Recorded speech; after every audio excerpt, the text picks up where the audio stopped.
Steve Sumner was a great football player, a real legend who has done incredibly good and has contributed a lot to football in New Zealand, Oceania. Everyone remembers his moustache in 1982 when he participated for the first time with New Zealand at the World Cup. He scored the first goal for New Zealand and Oceania in a World Cup. It was a historic moment. Yeah, you know, the word legend is used very frequently these days, but he was a legend in football here.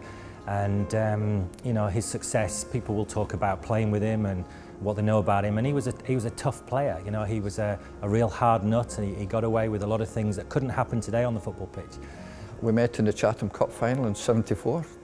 Christchurch beat me. I was playing for Wellington Diamonds United, and then of course we really met in when we were both picked for the All White, New Zealand then, not the All Whites, in 1976. I think Steve was about 17. I was about 19, 20. And we sort of locked horns straight away. He was playing for Christchurch United and I was playing for New Brighton. But you could see then that he was a talented player. Cocky, confident, but a talented player. I think I met Steve at one of the first All White games that I attended and played at, and you know, the legacy that Steve had from the '82 World Cup and leading that team to, you know, to perform on the world stage was you know, a great moment for New Zealand sporting history. I watched, in 1982, I watched the World Cup finals when I lived in Northern Ireland, and I watched New Zealand play, and I had an interest in that because I'd been asked to come and play football in New Zealand, and I thought, well, I better check out the Kiwis and see how good they are. And of course they had inspirational leaders, Steve Sumner and Winton Rufer, and I figured that, you know, if they can get to World Cup finals, it's probably a pretty good place for me to go to. I can remember at the time even, we had our football strip was white, black, white, but the black shorts were far, far too small. So the second game, we actually wore white shorts because they were the bigger ones we had in our bag. And we did well. And all of a sudden, that term, all whites, was coined, and it came, I think, from the press at the time, who the next day said, all whites, all white, all right, in a headline in the paper. And it sort of stuck. And all of a sudden, you know, people just got on board. They knew that we were the proverbial butcher, baker and candlestick maker with about half a dozen blokes trying to play part-time football in Australia. And they sort of got on behind us, right behind us, and because they knew that we were a bunch of blokes who, you know, gave it everything we got. We were hard-nosed, we were aggressive. That's what New Zealand loved as a sporting nation, who didn't give in. He sort of would hold teams together. You know, being in the middle of the park, you are the link between the defence and attack. And he had such capability. He was just really good on the ball, good in the air, could score goals. You know, he had a whole lot going for him. So as he matured and got older, then his game got better as well.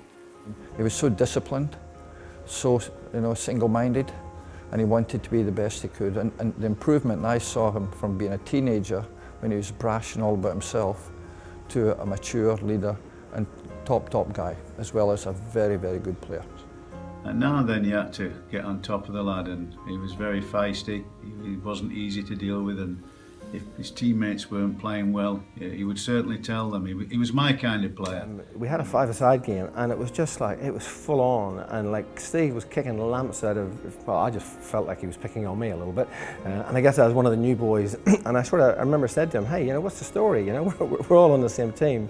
And he sort of said to me, he said, we train how we play. And I think it was at that point I realised what sort of an individual he was. And I think of the Scotland game for a number of reasons. I was so happy he scored, because obviously I was picked for the Scotland game, and Steve, before that game, came to me and he said to me at the beginning when we were playing, he said, you were fourth choice for centre back. He said, you deserve to be selected today. And so that meant a lot to me. And so when he scored the first goal, I was rapt for him as a player and my captain. You know, we were 3-0 down, so it was pretty tough to celebrate, you know. But we got in at half-time, and we were 3-0 down, and Adzi said things like, you're letting yourself down here, you're better than this. And he sort of wound us up for that second half, and we went out, you know, more charged up. And I remember a ball being cleared out from our boys at the back, and it went to Winton on the right-hand side. a great bit of skill, and he flicked it over the top of Frankie Gray and raced away down the right-hand side.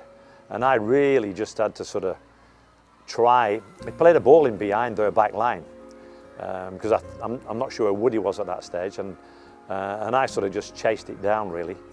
Danny McGrain was going to get there first, he did, and he dropped it short. And once he dropped it short, I just thought, I've got a chance at getting at this, thinking he was going to step across me and block my path. But I managed to get past him, and then the keeper hadn't fully committed. I got there first, managed to get a toe on it, sort of almost fell over the top of him, and there the ball popped out the other side with about six yards to go, and really couldn't have missed. And if I had done, I think it would have been a Minty's ad forever, you know. I think it's not until you're actually here and you spend a bit of time here and you're sort of ingrained in football, and then you start to understand how big that was in '82 and what an impact their achievements, you know, had on football in this country, and how huge they are in football in this country. I remember the moment I became an All White and going into a changing room, there was always a letter from Steve to say, good luck lads, go out, give it your best, and just, you know, an encouraging and sort of motivational letter that was there for every game I can remember playing for the All Whites. Well, the guy's a legend in sport in New Zealand, and he's a, you know, a true gentleman, and what he's done for the sport, and the profile that he's had in the sport, and he's grown worldwide for New Zealand football is huge. You know, he's a role model for that generation that went to the 2010 World Cup, and you know, to be able to repeat some of the feats that happened in '82 was pretty special, and to have guys like Steve around, yeah, it was pretty awesome. I remember vividly the goal that Rory Fallon scored, sitting next to Steve Sumner, and the bear hug that he nearly snapped me in half, and the excitement and the passion that he had. You couldn't have wished to sit next to anybody else than Steve. If you were a young kid coming into the game and I said to you, I want you to win 5 league championships in the National League, 6 Chatham Cup winners medals, go and get capped for New Zealand for about 105 caps, oh, and by the way, knock a goal in every 4 or 5 games, go and get a nice little presentation from the Queen on your achievements, get another one from FIFA and one from your government probably. That's what Steve Sumner did. His impact was massive, and he's set the bar for every young player in this country that what can be achieved is possible from New Zealand. The thing that sort of sits with me is that how he's such a gentleman, how he just holds himself so well in the game, and the guy is really a great ambassador for the sport in New Zealand, and you know, not only on the New Zealand scene but also on the world scene. He leaves a great legacy, and this is what we have to remember, a great legacy for football, a great legacy for football in New Zealand, in Oceania. He won as well, deservedly, the Order of Merit of FIFA in 2010 when New Zealand qualified again to the World Cup without actually losing any match then at that World Cup in 2010 in South Africa. He and the gang of '82 were responsible for where we are today. I think they kick-started football in New Zealand, and what's gone since has all really been down to what they enabled us to do. So football in New Zealand's got a lot to thank Steve for. I think he'll always motivate me through what he did through that period, because he felt like just the captain of New Zealand football on the whole. Even when you were playing out there, you had your own captain at the time. He still felt like the captain in the stands. And that's just something that, for me, about Steve, with the communications and the texting and everything I've had with him, he was the captain.